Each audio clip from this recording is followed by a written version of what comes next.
je veux vous parler aujourd'hui de rester assoiffé. Notre corps est composé à 70% d'eau. C'est essentiel pour nos cellules, nos organes, notre peau. Alors, Dieu a mis en nous un instinct naturel pour boire de l'eau. Il y a un mécanisme qui envoie un signal à notre cerveau pour nous dire quand nous avons soif. Si nous buvons de l'eau, nous sommes hydratés. Tout va bien. Mais parfois, nous ignorons le signal. Nous sommes occupés, distraits.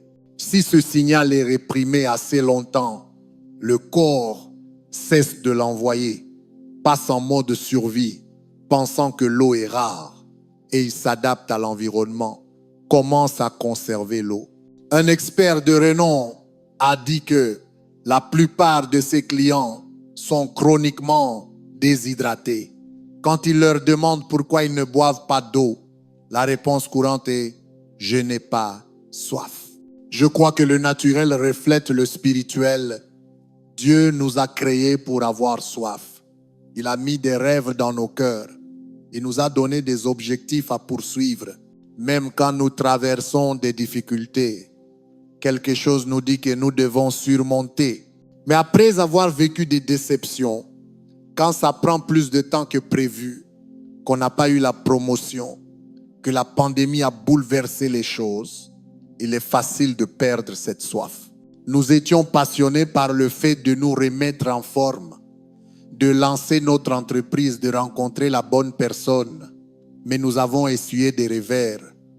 La porte ne s'est pas ouverte. Maintenant, nous nous sommes résignés pensant que ce n'était pas censé arriver. Mais Dieu ne vous a pas créé pour vivre dans la médiocrité, simplement traverser la vie sans passion. Vous devez retrouver la soif. Ce n'est pas parce que le rêve ne s'est pas encore réalisé que cela signifie qu'il ne se réalisera pas. Ce n'est pas parce que vous n'avez pas encore rencontré la bonne personne qu'elle n'est pas en chemin. Ce n'est pas parce que le rapport médical ne s'est pas amélioré que la guérison n'est pas réelle. Mais il y a une condition. Psaume chapitre 107, verset 9 dit « Dieu rassasie l'âme assoiffée de bien. » Si vous voulez voir de bonnes choses, la guérison, des percées, la faveur, vous devez rester assoiffé. Continuez à croire en vos rêves. Continuez à attendre que de nouvelles portes s'ouvrent. Continuez à déclarer la faveur sur vos enfants. Continuez à proclamer les promesses sur votre santé. Dieu n'a pas mis un rêve dans votre cœur qu'il ne peut pas accomplir. Il n'y a aucun problème dont il ne peut vous sortir. La question est, avez-vous soif? Ésaïe chapitre 30, verset 18 dit, Dieu désire faire grâce aux gens qui attendent sa bonté. Attendez-vous à la bonté de Dieu. Attendez-vous la faveur. Croyez-vous que vous allez vous élever, accomplir ce qu'il a mis dans votre cœur? Dieu vous rencontre au niveau de vos attentes. Si vous n'attendez rien, vous ne recevrez rien. Mais quand vous avez soif, quand vous dites, Dieu, je ne vois pas comment, mais je sais que tu peux faire au-delà de tout ce que je peux demander ou imaginer.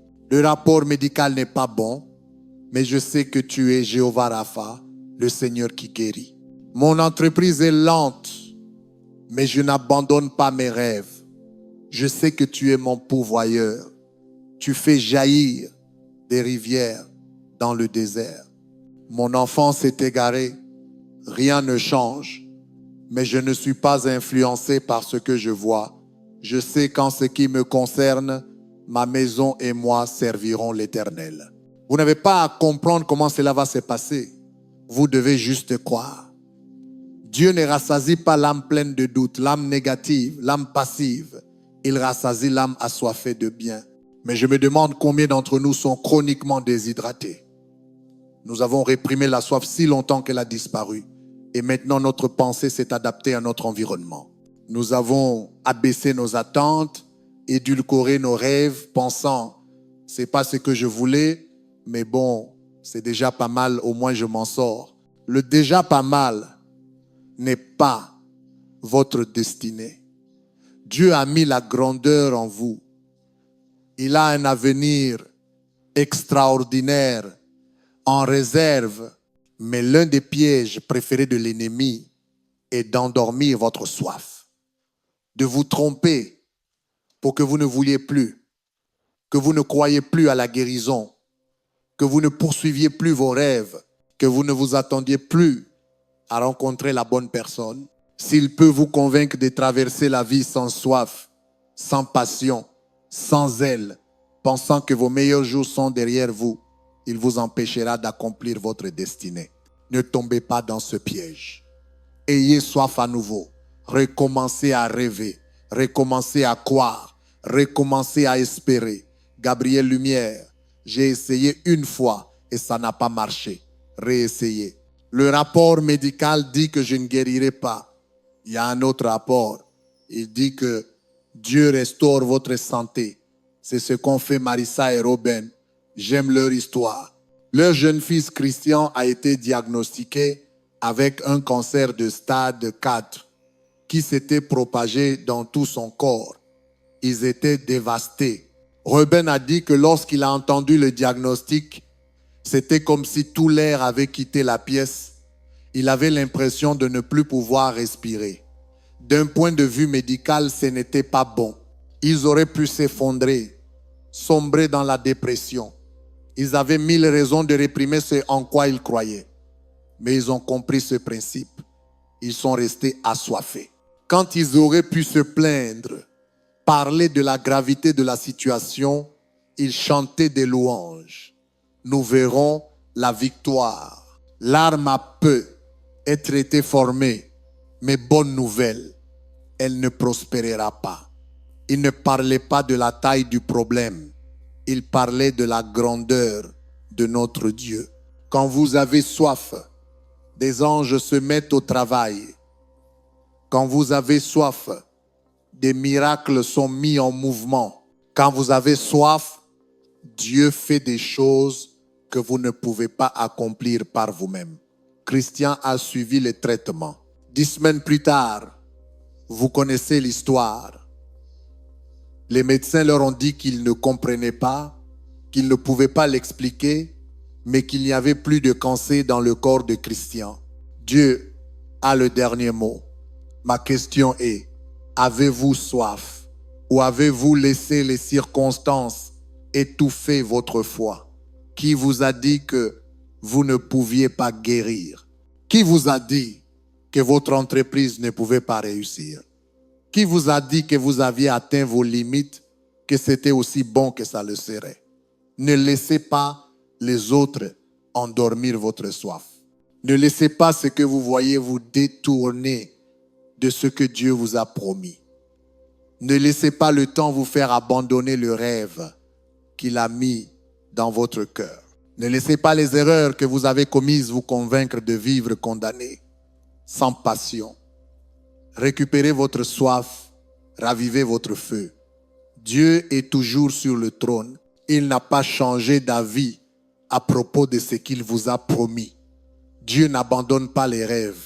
Ce ne peut être pas arrivé selon votre calendrier.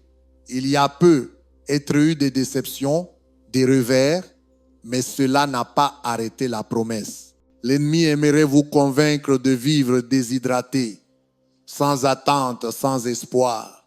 Ne croyez pas ces mensonges. Je ne suis peu être pas l'homme le plus intéressant du monde.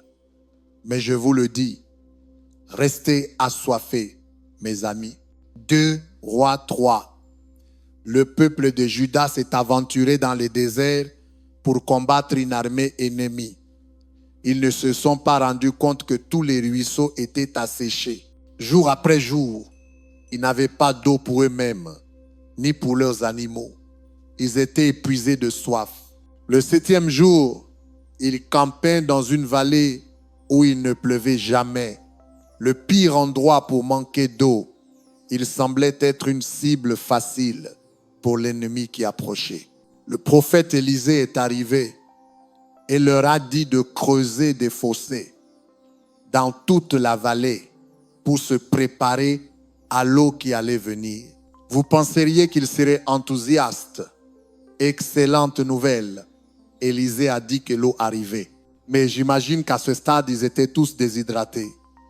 Qu'ils avaient réprimé cette soif si longtemps qu'ils étaient au-delà de la soif. Ils étaient tellement fatigués et épuisés qu'ils pensaient, Élisée, on ne veut pas creuser des fossés, ça n'a pas de sens. Il ne pleut jamais ici. Mais parfois, Dieu vous demandera de faire des choses que vous ne comprenez pas pour raviver votre soif. Quand nous avons été déshydratés trop longtemps, que nous n'avons pas étendu notre foi, que nous n'avons pas cru pour obtenir la faveur, la guérison, Dieu nous demandera de faire quelque chose d'inhabituel. Ne vous découragez pas, osez lui faire confiance. Si vous faites ce qu'il vous demande, vous verrez de l'eau, de l'abondance, de la croissance comme jamais auparavant. Finalement, le peuple a décidé de creuser les fossés. Des pensées leur disaient, c'est une perte de temps. À quoi bon?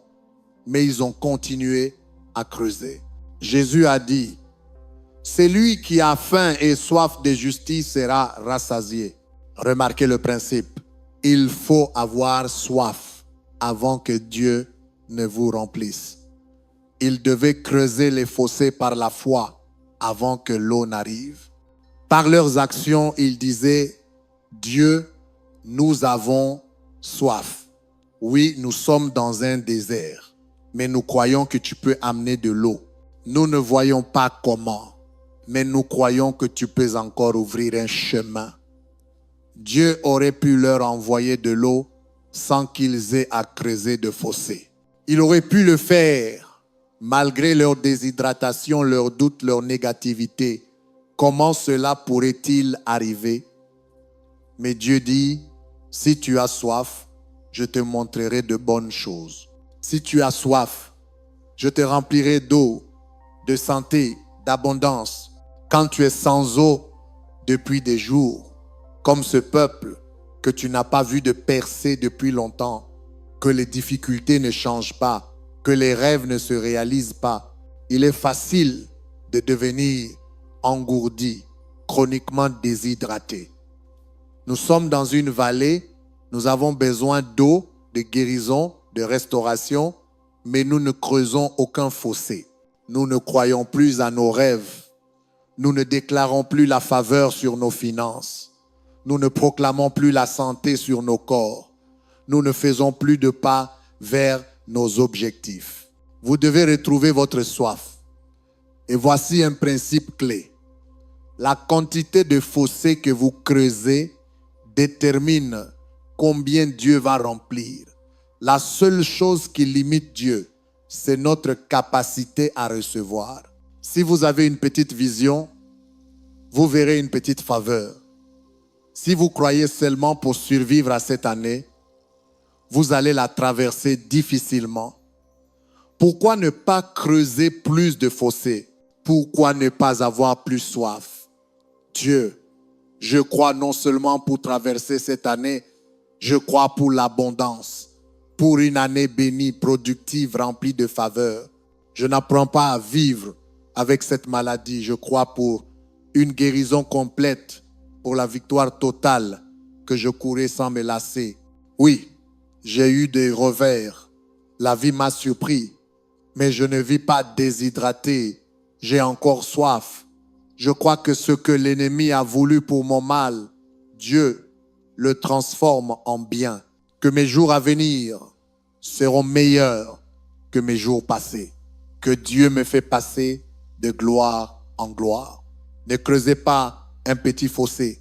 Prenez un bulldozer et creusez de grands fossés. Faites de la place pour que Dieu fasse de grandes choses dans votre vie. Ce qu'il a préparé pour vous est plus grand que ce que vous pouvez imaginer. Élisée a dit au peuple 2 Rois chapitre 3 verset 17. Si vous creusez les fossés, si vous retrouvez votre soif, vous ne verrez ni vent ni pluie, mais cette vallée sera remplie d'eau. Dieu disait, ce que je m'apprête à faire ne se produira pas de manière ordinaire. Ce sera inhabituel, extraordinaire, hors du commun. Voilà pourquoi, quand vous regardez la situation, vous ne voyez peu, être pas d'issue. Toutes les circonstances disent, tu ne guériras jamais. Tu as vu le rapport médical. Tu ne peux pas accomplir ce rêve. Tu n'as pas les fonds. Tu ne briseras jamais cette addiction. Elle est dans ta famille depuis des années. Dans le naturel, c'est vrai, mais Dieu est surnaturel. Il peut faire venir de l'eau sans pluie. Cela signifie que vous ne verrez peu, être aucun signe, aucun nuage, aucun éclair, aucun tonnerre. Ce peuple était dans le désert, ciel bleu, grand soleil. Mais le lendemain matin, l'eau a commencé à couler dans la vallée, remplissant tous les fossés surnaturellement. L'Écriture dit 2 Rois chapitre 3, verset 20. Bientôt, il y eut de l'eau partout. Dieu a des bientôt pour votre avenir. Cela peut sembler prendre du temps, mais bientôt, vous serez rétabli. Bientôt, votre entreprise changera. Bientôt, la bonne personne apparaîtra. Un seul contact avec la faveur de Dieu et bientôt vos fossés seront remplis. Mais cela n'arrive pas pour ceux qui sont passifs, complaisants. Gabriel Lumière, pourquoi devrais-je creuser des fossés? Pourquoi espérer encore? Regardez ce que j'ai vécu. Regardez ce qui n'a pas fonctionné. Regardez la taille de cet obstacle. C'est l'ennemi qui tente d'endormir votre soif, de vous convaincre de vous contenter de moins que ce que Dieu a pour vous. Vous devez raviver votre foi. Dieu, je crois que ce que tu as commencé dans ma vie, tu vas l'achever. Je crois que je n'ai pas encore vu mes meilleurs jours. Que le chemin des justes, mon chemin devient de plus en plus lumineux. Mais vous voyez, il est facile de se reposer dans la vie.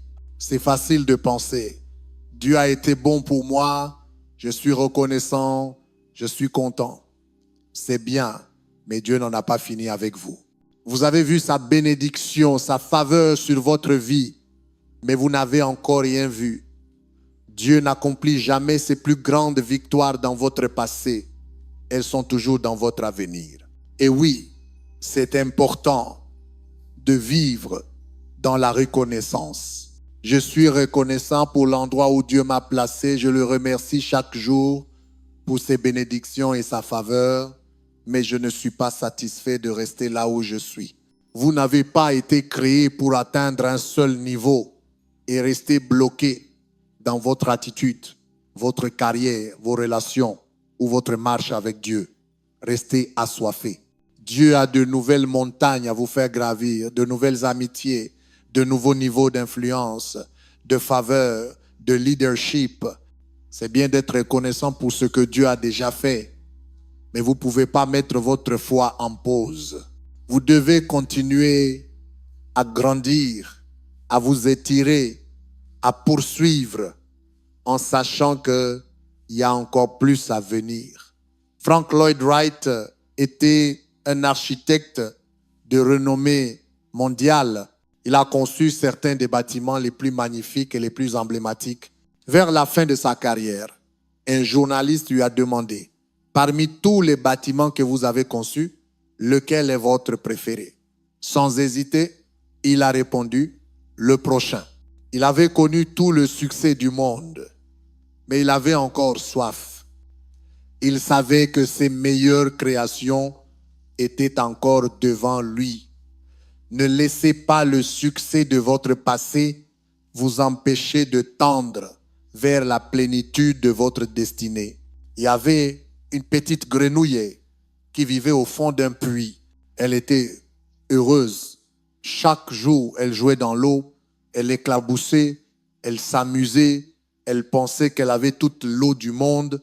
La vie était belle. Un jour, elle leva les yeux et vit une lumière tout en haut du puits. Elle décida d'aller voir. Très prudemment, elle se hissa jusqu'au bord du puits.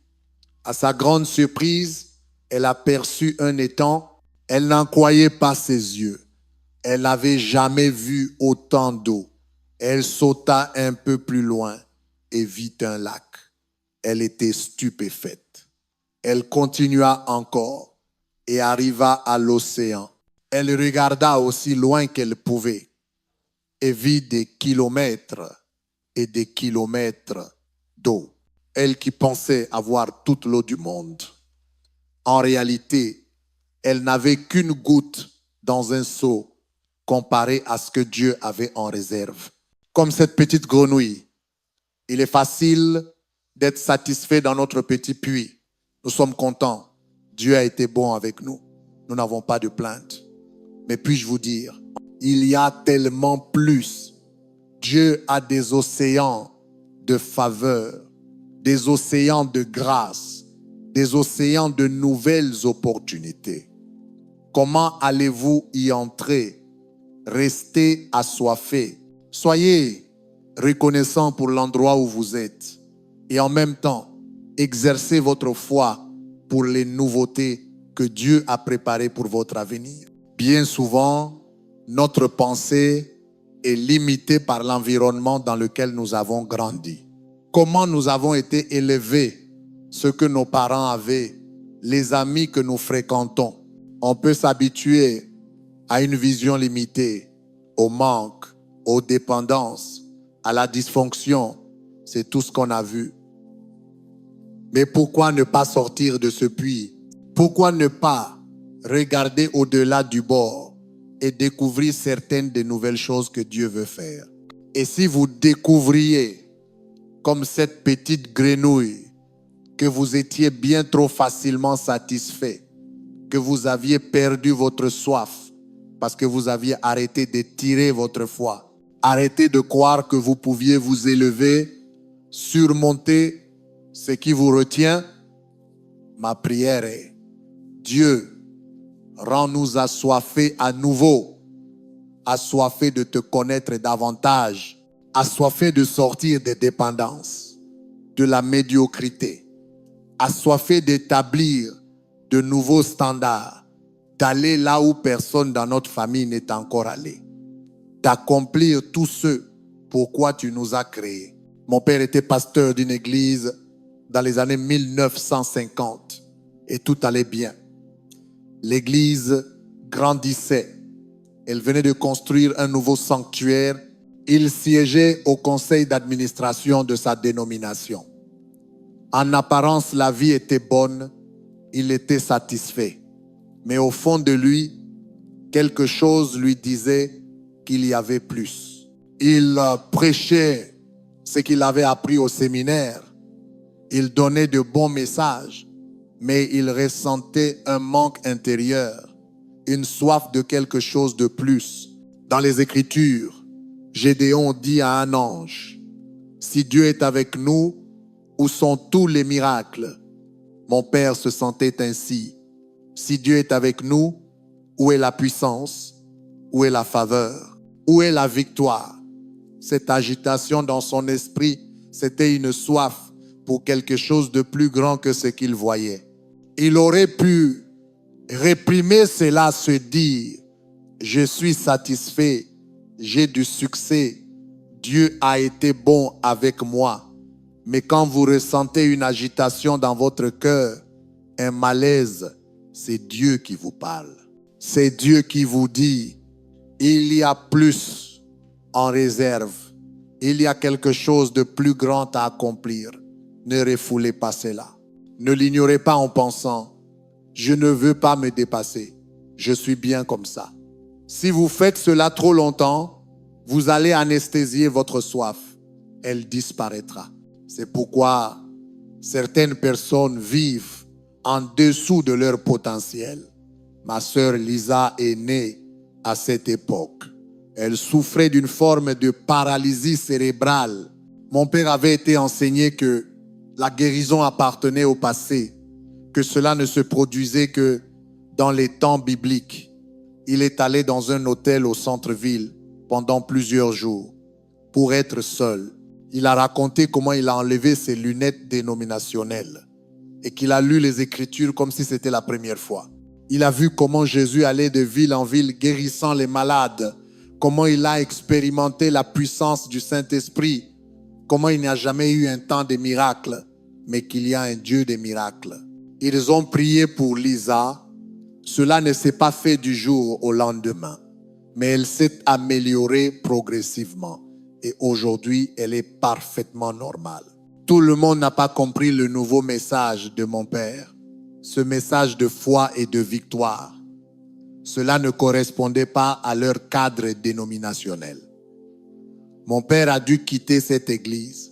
Il était très découragé, il avait passé des années, investi sa vie dans ces gens et maintenant il ressentait l'amertume du rejet. Mais parfois, Dieu doit fermer une porte pour pouvoir en ouvrir une plus grande. Il doit vous faire sortir d'un endroit que vous n'auriez jamais quitté de vous-même. Alors il ferme la porte. Cela ressemble à un revers, mais en réalité c'est une préparation pour un nouveau niveau de votre destinée. Ma mère et mon père ont fondé une nouvelle église en 1959 avec 90 personnes. Elle a grandi et grandi jusqu'à impacter des gens partout dans le monde. Mon père y a été pasteur pendant presque 40 ans. Il n'aurait jamais accompli sa destinée s'il était resté dans cet environnement limité. Ce que Dieu avait placé en lui était plus grand que ce que sa dénomination pouvait contenir. S'il avait pensé, je suis satisfait, la vie est bonne, j'ai assez d'eau au fond de ce puits, s'il n'était pas resté assoiffé, il serait passé à côté de son but. Quand vous prenez des pas de foi, certaines personnes ne comprendront pas. Elles peuvent critiquer, tenter de vous en dissuader. Je ne pense pas que ce soit juste. Mais Dieu n'a pas mis la soif en eux. Ne laissez pas cela vous empêcher de poursuivre ce que Dieu a placé dans votre cœur. Quand vous avez soif, cela peut déranger certains. Quand vous avez soif, certaines portes peuvent se fermer avant de s'ouvrir. Quand vous avez soif, vous devrez être creuser des fossés alors qu'il n'y a pas d'eau. Faire des choses qui n'ont aucun sens. Mais quand vous avez soif, vous verrez Dieu se manifester puissamment dans votre vie. Il fera venir de l'eau sans pluie. Il ouvrira des portes que vous n'auriez jamais rêvé de voir s'ouvrir. Il vous emmènera plus loin que ce que vous auriez pu imaginer. Avez-vous soif aujourd'hui ou êtes-vous devenu complaisant? Avez-vous mis vos rêves en pause? Vivez-vous de manière passive en vous disant « Peut-être qu'un jour, je retrouverai ma passion ». Le problème, c'est que vous êtes déshydraté, pas physiquement, mais spirituellement. Votre soif a été endormie. Quand vous refoulez vos rêves pendant trop longtemps, vous perdez votre instinct naturel de boire. Je crois qu'aujourd'hui, la soif revient. Les rêves se réveillent. Ce que Dieu vous a promis est toujours vivant à l'intérieur de vous. Maintenant, faites votre part. Recommencez à croire. Ravivez votre feu. Ravivez votre passion. Si vous restez assoiffé, Dieu vous comblera de bonnes choses. Même les rêves que vous avez laissés tomber, que vous pensez trop anciens, Dieu peut encore les accomplir. J'ai rencontré un homme de 106 ans après un service il y a quelque temps. Il était très sympathique. Il paraissait avoir 70 ans. Il n'avait pas une seule ride sur le visage. Je lui ai fait remarquer à quel point il avait bonne mine. Il était afro-américain. Il a touché son visage et a dit « Gabriel Lumière, black don't crack. Les noirs ne vieillissent pas. » Il était si drôle et bienveillant que je lui ai demandé combien de temps il prévoyait de vivre encore. Je n'oublierai jamais ce qu'il m'a répondu. Il a dit, j'ai 7 enfants. L'un d'eux, un de mes fils, ne sert pas Dieu. Il s'est égaré, ne prend pas de bonnes décisions. Mais Dieu a promis, moi et ma maison, nous servirons l'Éternel.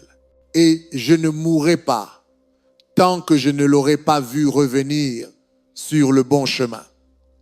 106 ans et il a encore soif.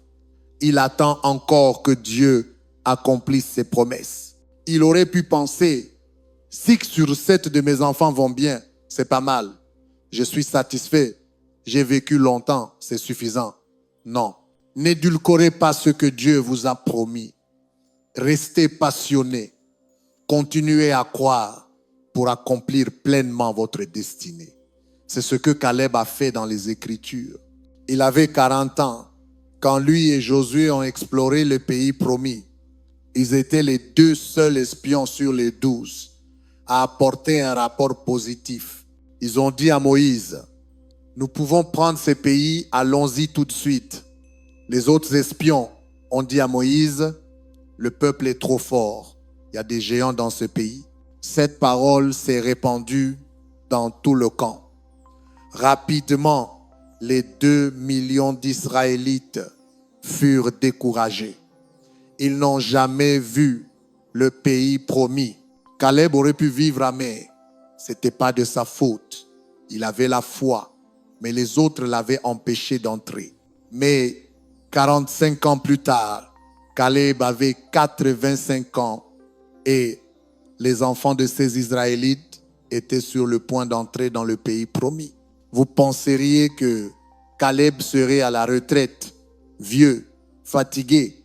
Mais Caleb a dit, Josué chapitre 14, verset 11, Josué, je suis encore aussi fort aujourd'hui que le jour où Moïse m'a envoyé. Il a regardé la montagne, le même endroit où il avait vu les géants. Et il a dit, Josué, je veux cette montagne.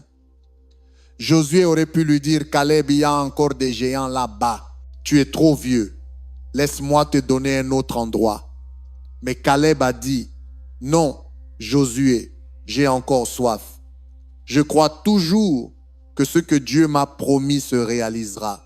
Il a connu des retards, des coups durs, des gens qui ne croyaient pas en lui, mais cela ne l'a pas empêché de devenir tout ce que Dieu l'avait destiné à être. À 85 ans, il a vaincu 3 géants et il est entré dans le pays promis. Comme Caleb, beaucoup d'entre vous êtes restés assoiffés. Vous avez continué à croire quand tout semblait contre vous. Vous avez continué à remercier Dieu alors qu'il n'y avait aucun signe d'amélioration. Vous avez continué à creuser des fossés alors qu'il n'y avait aucun nuage à l'horizon. Vous avez loué quand vous auriez pu vous plaindre. Cela n'est pas passé inaperçu. Dieu a vu votre foi. Il a vu votre fidélité. Ce qu'il vous a promis va encore s'accomplir. Ce n'est pas trop tard. Vous n'êtes pas trop vieux. L'obstacle n'est pas trop grand. Vous êtes sur le point de vivre un moment bientôt, quelque chose d'inhabituel, d'extraordinaire que vous n'avez pas vu venir. De l'eau sans pluie, des rivières dans le désert, parce que vous avez soif. Je crois et je déclare, Dieu va remplir votre vie de bonnes choses, de promotions, de guérisons, de percées, les bonnes personnes et la plénitude de votre destinée. Au nom de Jésus. Et si vous le recevez, pouvez-vous dire Amen aujourd'hui. Amen.